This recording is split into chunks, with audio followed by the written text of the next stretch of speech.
Тут просто невероятные волны. Где-то 9 из 10 мест было все забронировано. Байков не было. Тут даже, видите, никто не загорает, не купается.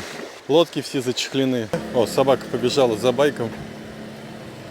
Говорит, что отмените бронирование, у нас там все протекает после предыдущего жильца. Что нам делать сейчас непонятно. Вот сидим грустные. Ну что, все, мы уезжаем с этого места. Мы пробыли тут всего 3 дня. Прощаемся с Паттайей, с этим прекрасным видом нереальным. Нам тут, конечно, понравился вид, потому что была видна дорога, было видно Паттайя парк. Конечно, красотища. Единственное, только ремонт. Если сидишь на балконе, то как будто на какой-то стройке. Ну а так, в целом, вид очень красивый, и он, конечно, все сглаживал. Просто нереальная красота. Мы с Паттайей не прощаемся, говорим ей до свидания, и нас ждет следующее место. Мы же кочевники. Вот, смотрите, какая большая очередь за билетами. Мы купили билеты заранее. Маша приезжала сюда вчера утром, то есть за сутки, на всякий случай, чтобы билеты точно были, потому что иногда мы слышали случаи, когда билеты раскупали, потому что сейчас туристы активировались. Хотя Хуахин не сильно туристическое место, но вдруг...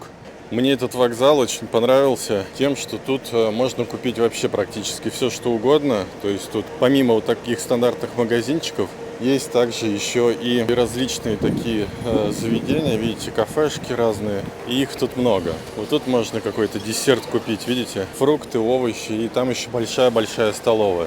И еще огромное количество мест, где можете посидеть. По-моему, такая первая станция. Ну, я не на всех был, конечно, в Таиланде, но на многих. А эта станция именно такая самая продуманная для туриста. Вчера я купила билеты по цене 473 бата за один билет. Мне дали такую бумажку, и сегодня я подошла, там стояла очередь, как всегда, просто спросить, где автобус, а мне дали в итоге вот такие вот билетики.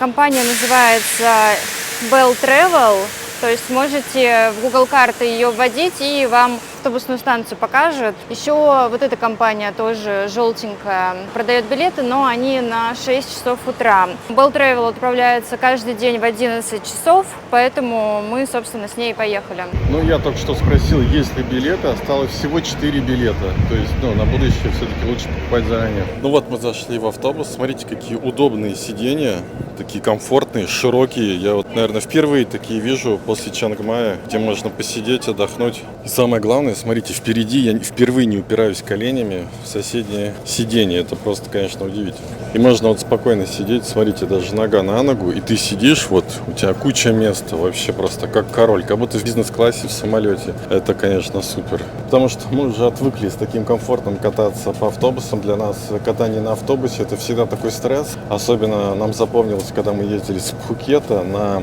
Самуи. Мы ехали вот так, посередине лежал чемодан, сзади еще какой-то чемодан сверху, но мы сзади сидели. И около 15 тысяч кочек насчитало. И сидишь, толкаешься, это всегда большой стресс. А тут прям сидишь как в бизнес-классе.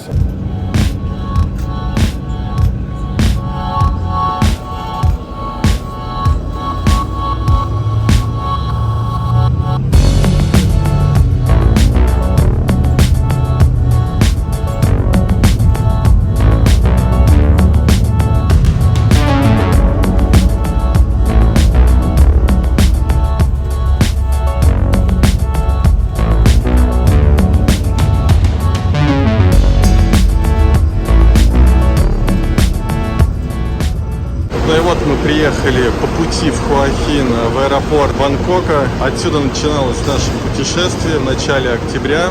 Очень часто мы сюда приезжали, отсюда уезжали. В автобусе довольно прохладно, там такое ощущение, на минус сделали. Поэтому, когда остановка случилась, все вышли, чтобы согреться. Это аэропорт один из самых таких посещаемых во всем мире, поэтому тут всегда суета, очень много такси. Нравится этот аэропорт. Сейчас вот едем на таком большом автобусе.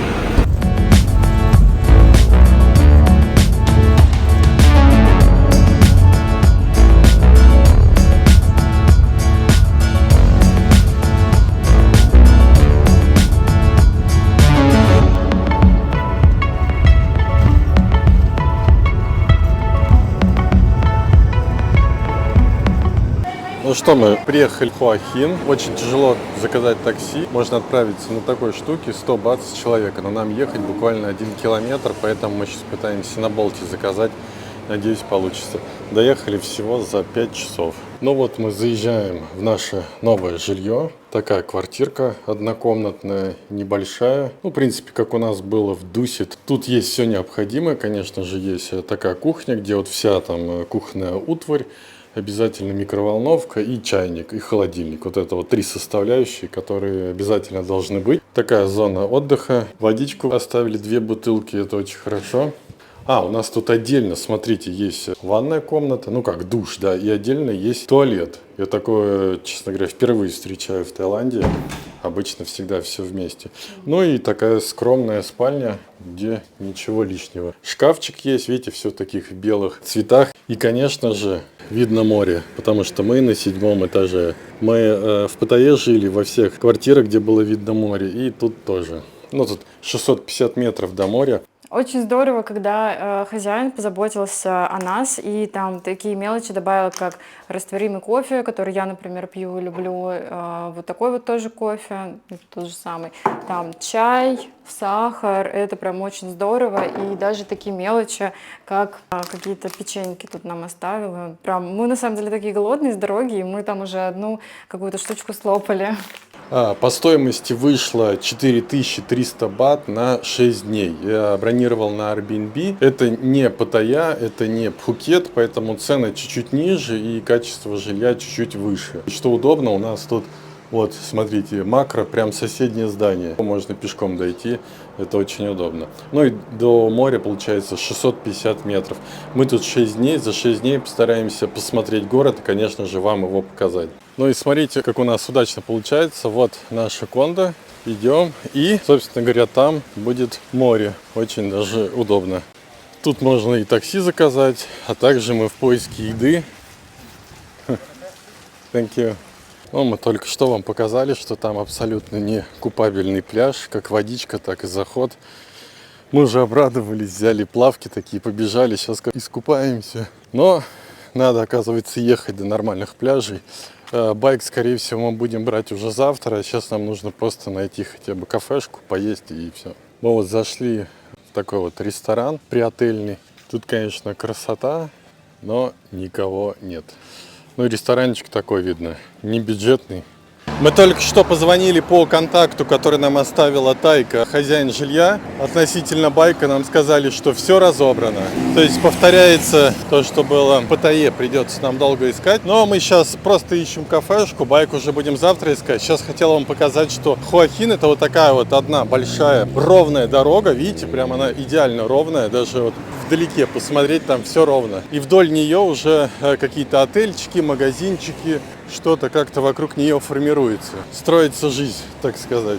Мы не совсем близко к центру, а в районе 5 километров. Спустя долгие скитания мы вот нашли кафешечку, такую придорожную, тайскую, с такими нормальными ценами. Видите, тут 60-50.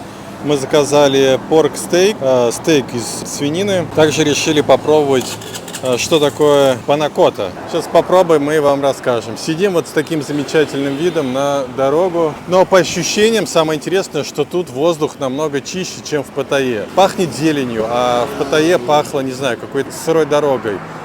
Маша тоже согласна. Только посмотрите, какую нам вкуснятину принесли. И это все стоит 89 бат. Здесь салат, большая такая порция стейка, я не знаю, но тут грамм 100, наверное, точно есть. Картошечка, прям пюрешка. И, конечно же, очень вкусный соус, какой-то их фирменный. Дополнительно мы заказали себе картошку, так как не думали, что здесь будет еще пюрешка. Но за 89 бат это прям удивительно. Заведение называется 4 O'Clock. Маша уже попробовала, уже довольная сидит. Геолокацию мы, как всегда, ставим снизу. Стейк очень вкусный, хорошо прожаренный. А то, знаете, иногда бывает, закажешь стейк, китайцы не всегда его хорошо умеют готовить, и он бывает какой-то либо вареный, либо как сапог резиновый. Тут прям вообще очень вкусно. Единственное, на нас не спросили, какой прожарки, но я думаю, это не важно, так как за 89 батов уже не важно. потому что, в принципе, очень вкусно. Тут еще увидели на последней страничке панакота собственного приготовления. Посмотрите, вот здесь со взбитыми сливками, сверху здесь клубничное варенье и просто нежнейшая панакота. Это прям невероятно вкусно. Мы сначала заказали на пробу одну, и потом попробовали и поняли, что это просто безумно вкусно, потому что в Таиланде вообще очень мало десертов. Ну, если они есть, то они очень часто очень-очень сладкие. А здесь вкус именно такой прям нежнейший, молочный, и прям вот это вкуснейшее клубничное варенье, которое, ну, нестандартное, нетипичное для Таиланда, добавляет вот какую-то изюминку, и прям ешь, и какое-то невероятное удовольствие получаешь. И стоит всего лишь 29 бат. Дальше мы уже собрались домой, либо в магазин, но увидели по дороге такую кафешку очень милую, называется Popsicles. И зашли просто узнать, сколько стоит кофе, но нам мужчина-продавец настолько заманчиво рассказывал про его домашнее мороженое, что мы поняли, что просто обязаны здесь что-то купить. Мороженое мы сейчас не хотели, но я думаю, что мы обязательно сюда еще за ним зайдем, потому что он прямо вот так расхваливал. Thank you. Капунка. Он так его расхваливал, и настолько видно было, что он сам это мороженое любит, и он, видимо, то ли владелец, то ли вот сам очень большую роль выполняет в этом кафешке, что нам, конечно же, захотелось тут обязательно что-то купить. И мы заказали в итоге брауни, вот такой вот стоит 60 бат, и кофе капучино стоит 45 бат. Все, в принципе, нормальная цена для тайской кафешки. И посмотрите, какая красивая подача. Здесь с голубикой, она такая большая, с шоколадом и вот с такими листочками. Поэтому мы сейчас попробуем и обязательно вам скажем, стоит ли сюда заходить и насколько это все вкусно. Ну и хочется добавить, что здорово в Таиланде, это когда мы арендовали жилье где-то вообще возле шоссе такого, и казалось бы, что тут особо никаких кафешек, ничего нету. Но мы нашли сначала очень классные стейки, и сейчас нашли еще и очень классное кафе вот с кофе. Мы идем в фитнес-клуб, можно увидеть, что есть туалеты с душевыми. Это очень здорово. Сейчас поднимаемся наверх. Тут можно набрать воду в кулере, посидеть, отдохнуть, если вы очень устали, был денек. И сейчас покажу зал. Такой вот зал, где есть все необходимое, очень много всяких кардио-тренажеров. Стандартный вот в Таиланде, это вот больше всего, это вот такой вот, то есть грудь, спина, ноги. Ну и гантели, так, по минимуму. В принципе, больше и не надо. Самое главное тут, конечно же, вид на макро. Ну и сейчас покажу немного территорию нашего кондоминиума. В этом месте, посмотрите, прям нереально все ухожено, красиво подстрижено, прям вообще вот идеально. По левую сторону у нас бассейн, по правую сторону у нас находится место, где можно налить воду, можно постирать вещи, а также фитнес-клуб. Тут есть такой закоулок, куда можно зайти и, сидя на специальных скамейках, подождать, когда у вас будет стираться вещи. Это очень удобно, а также есть аппарат с водой. То есть не нужно там никуда идти, где-то искать. Бассейн здесь нереально огромный. Проплыл в одну сторону, во вторую, он до туда, и уже, в принципе, так накупался. Тут есть такие вот островки, куда можно добраться только по воде, ну, также есть горки. Что мне нравится, что тут практически никто никогда не купается. Практически всегда этот огроменный бассейн тут пустует. Еще что заметил, что тут весь этот кондоминиум, он занят, наверное, процентов всего на 30. Вот если бы это был кондоминиум Паттайи, тут бы уже все было занято, были бы крики, гаммы. Тут прям нереальная тишина. Конечно, если вы хотите приехать за тишиной и спокойствием, то, наверное, вот это кондо прям вообще идеально. Ну вот, можно увидеть, какой огромный бассейн. Глубина 1,20 м. Еще что хотел вам показать, тут есть такая зона отдыха, куда вы можете прийти с кем-то поговорить, громко покричать там по телефону, по зуму, или же не покричать, просто посидеть, почитать книгу. Вот тут прям такое идеальное место. Тут тоже абсолютно всегда никого нету. Если вы хотите еще большего уединения, еще хотите посмотреть на Сиамский залив, то можно выйти по этому выходу. Проходите в ту сторону буквально 5 минут, и вы увидите красоту. По левую сторону можно увидеть еще один кондоминиум, где, по моим ощущениям, еще меньше людей. И такие беседки, где можно поотдыхать. Вот я уже подхожу, тут тоже такой небольшой садик, тут тоже все очень аккуратно, смотрите, подстрижено просто каждая травинка, за этим всем следят работники. Тут можно прийти со своей едой, тут посидеть, поужинать, пообедать. И сейчас покажем, какие тут волны. Тут просто невероятные волны. Ощущаешь себя на каком-то таком огромном корабле, ты плывешь куда-то очень далеко и вот, чувствуешь прям вот эту силу природы. Ух ты, посмотрите. Ну и там как набережная такая, как питерская набережная. И вот то самое место, где можно утром прийти, сесть на эту скамейку, взять там кофе с собой, да, еще что-то, и садишься, смотришь, ловишь дзен.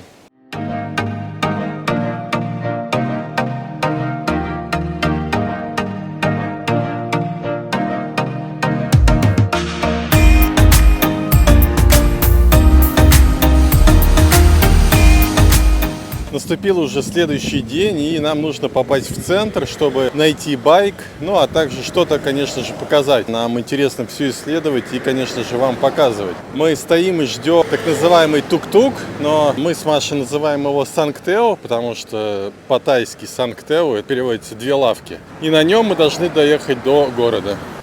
Ну и вот, собственно говоря, он подъехал. Вот таким образом мы ездим на Санктео, держишься за эту палку и едешь. Главное, чтобы на кочке не вывалиться, а так очень даже здорово.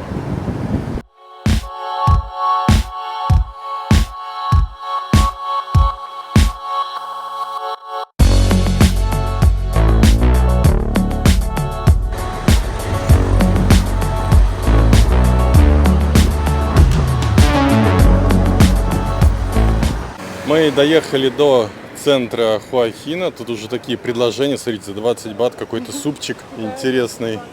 Всего за 20 бат доехали на тук-туке. Это очень удобный транспорт. Но единственное, видите, он иногда полностью заполнен. Приходится ждать другие тук-туки. И мы вот когда в 2019 году целый месяц в Паттайе передвигались только на таком тук-туке, мы иногда тратили там по 20, по 30, по 40 минут, чтобы дождаться тук-тука, чтобы можно было сесть. Сейчас мы вот вышли, потому что совсем рядом где-то находится аренда байков.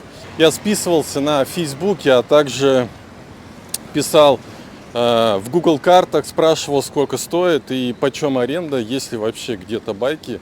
Меня интересовал в первую очередь NMAX и PCX, и говорили, что full, все разобрано, ничего нету, поэтому где-то 9 из 10 мест было все забронировано, байков не было, то есть повторяется ситуация, как в Паттайе, но в одном месте было. Единственный минус, что он находится очень далеко, где-то 12 или 13 километров, но пару мест ничего не ответили. Вот сейчас мы попробуем в них зайти, посмотреть, может быть там есть байки. Нам нужен байк, чтобы передвигаться, хотя можно и на Санктео, в принципе. Но есть места, куда мы хотим поехать, куда уже Санктео не ходит. А на байке все-таки становишься более мобильнее. Первые впечатления у нас пока непонятные. Вроде с одной стороны что-то напоминает, скорее даже Малайзию напоминает местами. Ну а так стандартно. Всякие ряды, магазинчики, кафешки. Обязательно, конечно же, магазин с костюмом. Это уже стандартно, я уже привык, что костюм это в первую очередь. Вообще, конечно, вот эти вот костюмы в Таиланде мне напоминают, знаете, как где там вечная мерзлота. Именно там купальники продавать или шорты плавательные. Вот это то же самое в Таиланде. Покупать костюм. Какой смысл, непонятно. Ну и вот какой-то такой красивый дворец. Но там прям какого-то большого Будды нету, просто храм. Поэтому мы туда заходить не будем. Ну, конечно, можно увидеть, что какие-то вот торговые ряды закрыты, какие-то магазинчики и ларьки закрыты. Но, скорее всего, последствия ковида. Ну, а Маша, конечно же, увидела новые купальники. Поэтому у нас так и происходит съемка. Я иду, а Маша, все время жду Машу. Она что-то где-то там покупает, что-то смотрит из одежды. Еще заметил, что вот везде почему-то вот в Хуахине уже раз в 10-й вижу вот эти вот глаза. Там еще пару мест видел. Прям интересно, что это значит. Ну вот нашли первое место, где аренда байков. Оказалось, что нет, там просто была вывеска, нам показали, надо дальше пройти, сейчас посмотрим. Вот мы дошли до первого рентала. Honda ADV и Click. Honda ADV стоит 1000 бат в день, а вот этот вот 125 кубиков стоит 300 бат в день. Такие большие цены, конечно, но, наверное, они складываются из того, что сейчас везде все арендовано. Вот еще, кстати, смотрите, Форза стоит 1000 бат в день, но она новая, конечно. А велосипеды вот такой вот Битвин декатлоновский, который стоит вообще там 3 копейки, 250 бат в день. А вот этот велосипед, ну вот женский, который с этой штучкой, 150 бат в день. Это мы сейчас идем прямиком к пляжу Хуахина, так и называется пляж Хуахин. И вот такие вот тут расценки. Ну, наверное, это самое туристическое место, поэтому такие цены.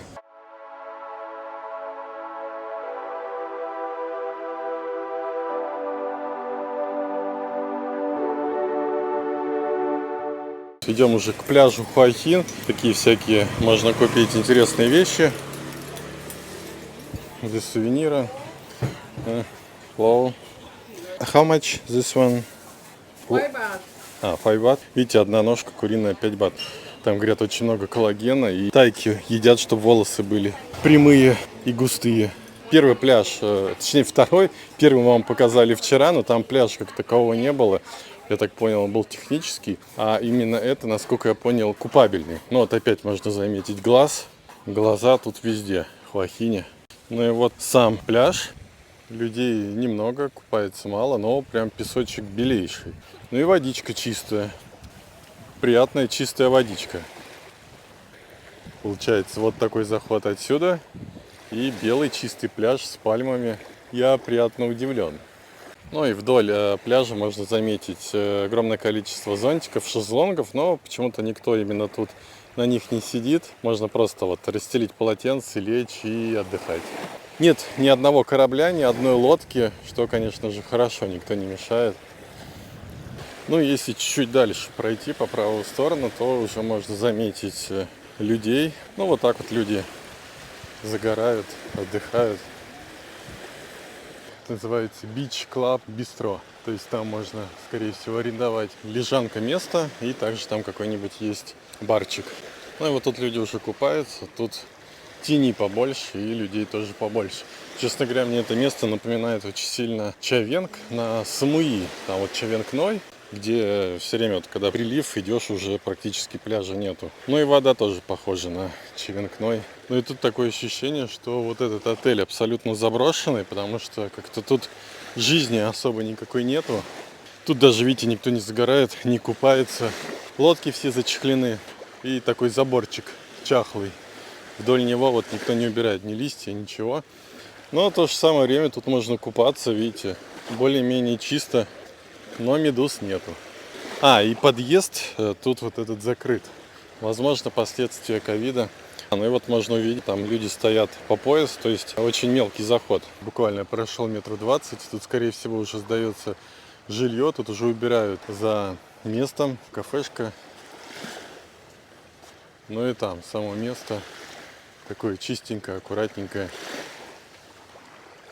Тут, правда, уже вода чуть-чуть, не знаю, как-то не такая прозрачная, или мне кажется, какие-то листья уже, пакеты плавают.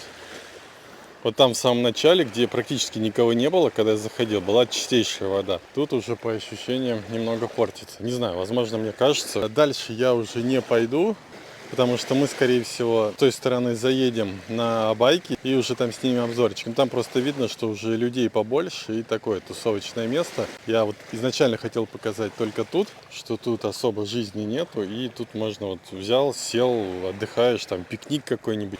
Но еще после Паттайи, конечно, непривычно, что не слышно русской речи. Потому что в Паттайе куда ни придешь, вообще на любой пляж, любое место, любой магазин, там везде была слышна наша русская речь. Но самое большое количество купающихся и загорающих это именно здесь.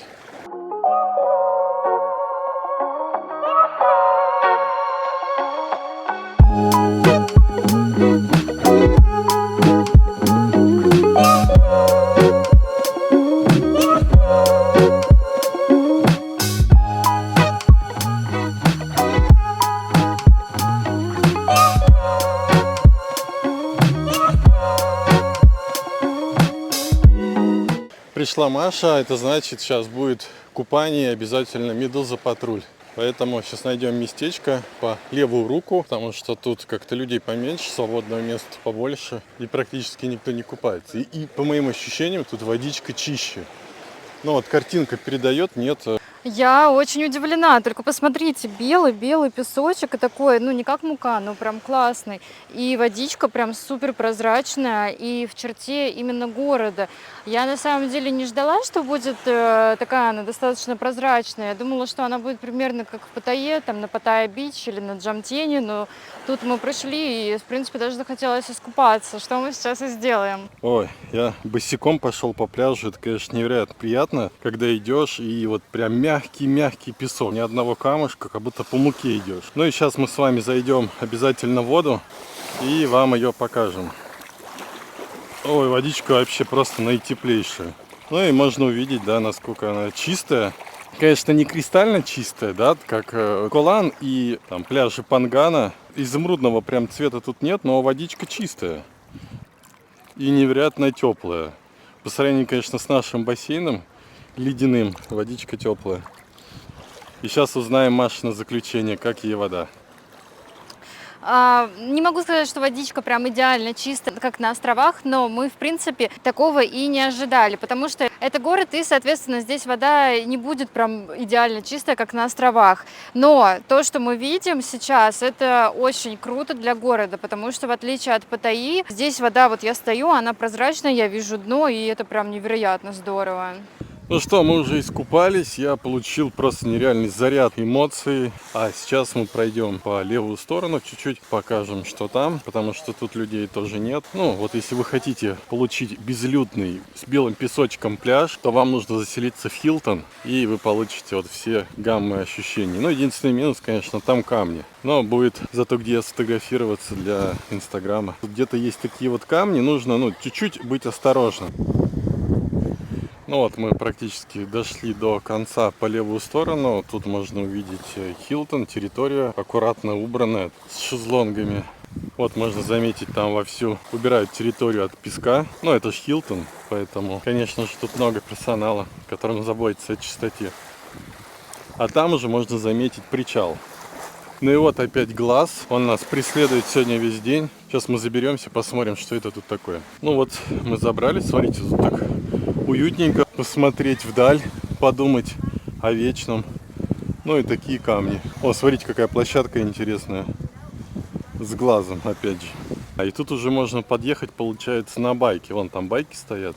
То есть к этому пляжу есть доступ намного быстрее, чем мы проделали. Прям удивительно. Ты выходишь с пляжа, и в метре от него находится китайский храм. И отсюда можно заметить такие домики, которые сделаны, видите, на сваях. И также есть такой вот ресторанчик, где можно посидеть прямо над водой. Еще что мне нравится, смотрите, такая избушка, она находится прям на 5-м этаже здания. После Паттайи, конечно, чувствуется разница и чувствуется атмосфера своя.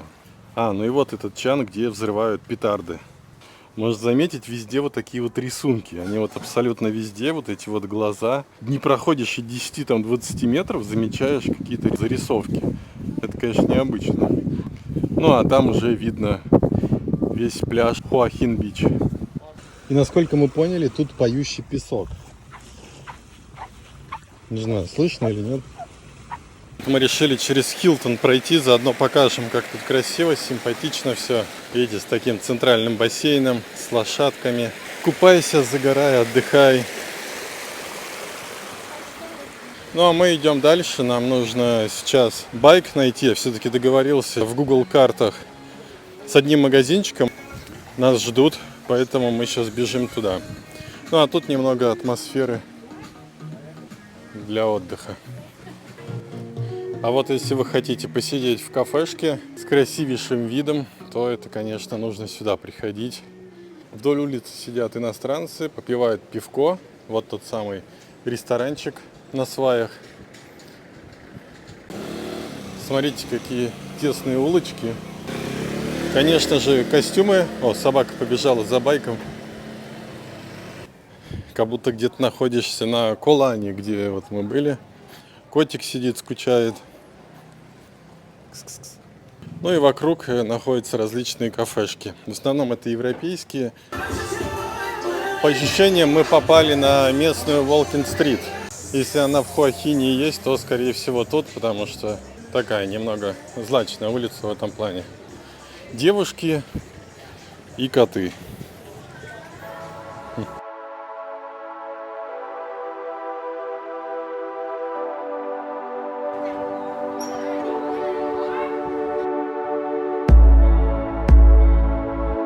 Мы свернули на еще одну улицу. Помните, я там говорил, что Волкин-стрит? На самом деле вот Волкин-стрит, Хуахин. Она начинается тут. Не знаю, вечером мы тут побываем, нет, но днем она выглядит таким образом.